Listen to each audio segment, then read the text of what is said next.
At this point in time, it's also one of my privileges as president of NALEO to present the annual President's Award.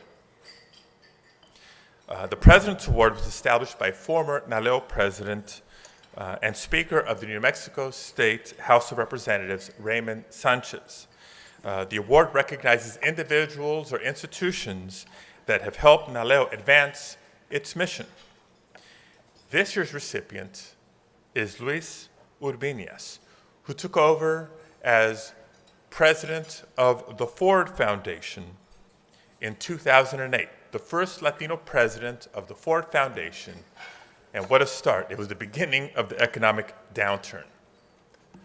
But nothing like a Latino in the middle of a crisis, right? He restructured the organization, including a strategic reinvestment of over 80% of the endowment's value. And today, that endowment value has more than recovered what the Great Recession did during the downturn. He rebuilt facilities and systems, and his leadership included greater investment in the civil sector, serving the underserved and underrepresented populations in the United States. During his tenure at Ford, NALEO, the educational fund, received critical support to strengthen our civic engagement programs, as well as receive funding to create an organizational reserve fund. And today, the NALEO Educational Fund is one of the nation's leaders in voter engagement strategies and enjoys an unprecedented level of financial stability, something each school board, each city, each county, each state in America would die for. So for his contributions to the financial stability and enhanced program capacity of the NALEO Educational Fund, it is my honor and pleasure to present Luis Ubinas with the 2014 NALEO President's Award.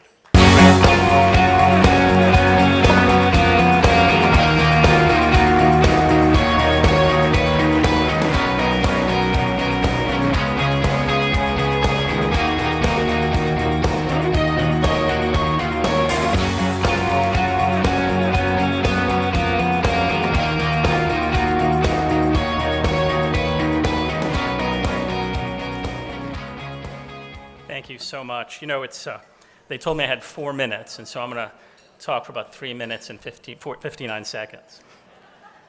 You know, it's an honor. It's really an honor for me to be here with you again.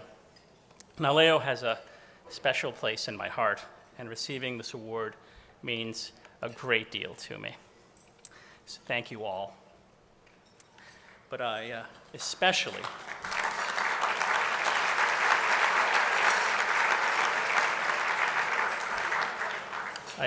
want to thank Senator Padilla for his kind words.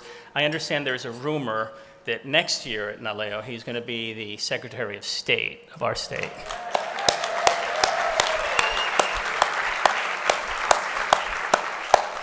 You know, it's funny, our community still has groundbreakers. We still have people who are among the first to do things, among the first to be Secretary of State of this giant state, among the first to maybe be governor someday.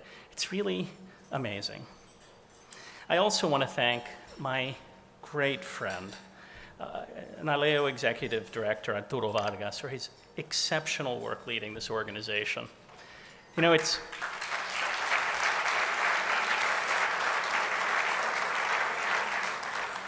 when someone runs a place for 20 years, it's really easy. It's really easy to take them for granted. Let me tell you this.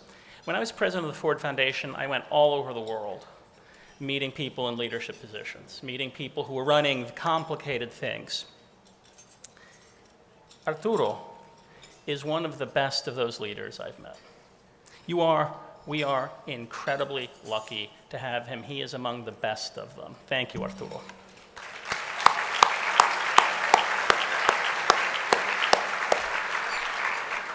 You know, one of the reasons I love coming to this conference is because I can feel the future here. I can feel our community at a point of inflection, that soon in our working lifetimes, there are going to be 10 Latino senators.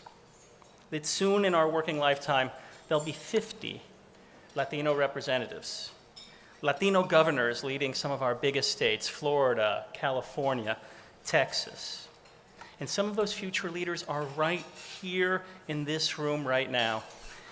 In fact, a few of you have even begun to achieve those dreams.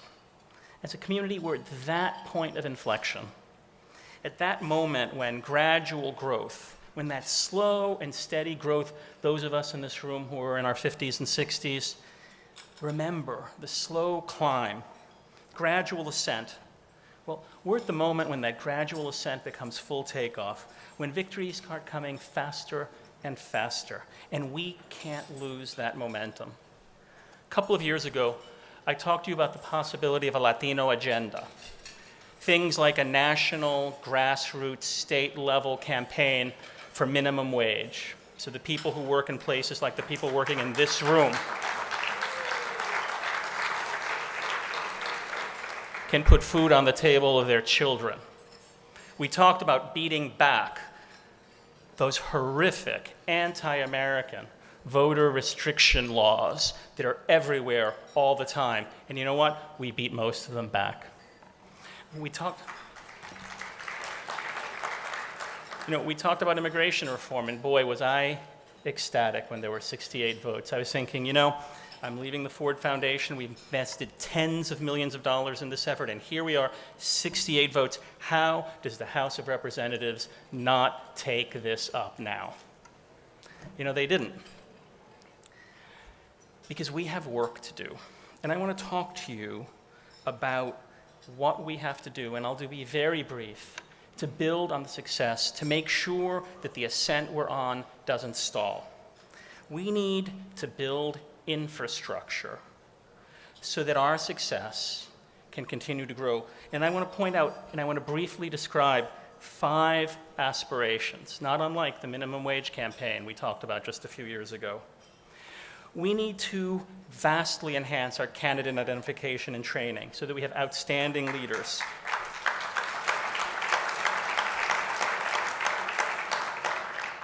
So we have outstanding leaders at every level. My son the other day at breakfast said, "Dad, Barack Obama was president, and maybe Hillary Clinton will be the next president.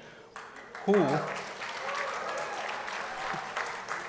I say a little prayer every Sunday, hoping that'll happen. He says, "Who is going to be the first Latino president in our community?" Let's hope. Candidate identification and training.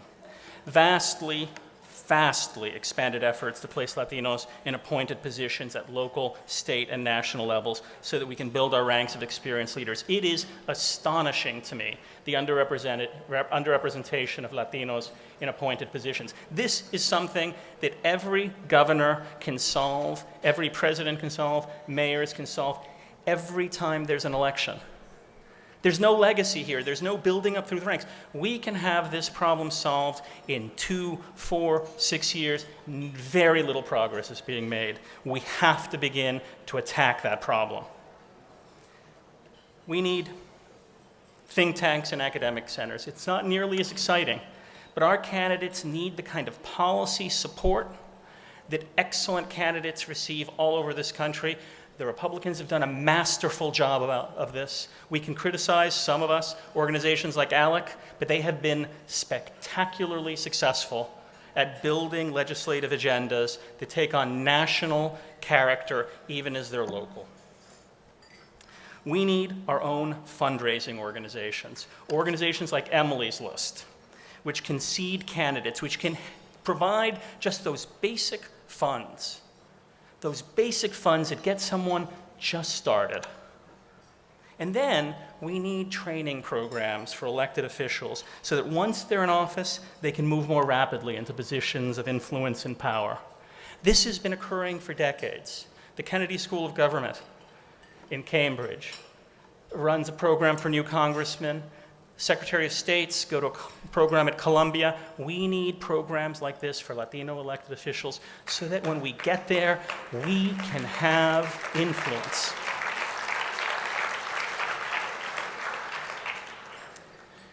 these are tools. These are tools that exist. These are tools that other communities have built. These are tools that are the foundation for success in communities we all know and understand incredibly well. They are the infrastructure we need, and we collectively need to dedicate ourselves to building it. You know, the people in this room have a great responsibility. You know, we are the generation that will move our community from potential to the reality of achievement. From the hope that existed in the 80s, it existed in the 90s, it existed for many of us for now half a century, to the reality of success, so that our children can, so that my children, so that my two boys, 17 and 19, so that your two boys, your two girls, your children, can open newspapers across this country, turn on the Sunday news programs, listen to speeches on the internet, and see Latino faces and hear Latino voices. That has to be our aspiration. Our community can't be unseen anymore in those positions of power, can't be neglected when it comes to appointments, can't be underrepresented at every level of government. We have to build the infrastructure to make that impossible. No one is going to do it for us. This is the moment when our community has the opportunity to move from promise to prosperity. And all I can tell all of you is thank you. Thank you for the opportunity to be here with you tonight. Thank you for this astonishing award, the kindness it represents and the gratitude it represents. Thank you.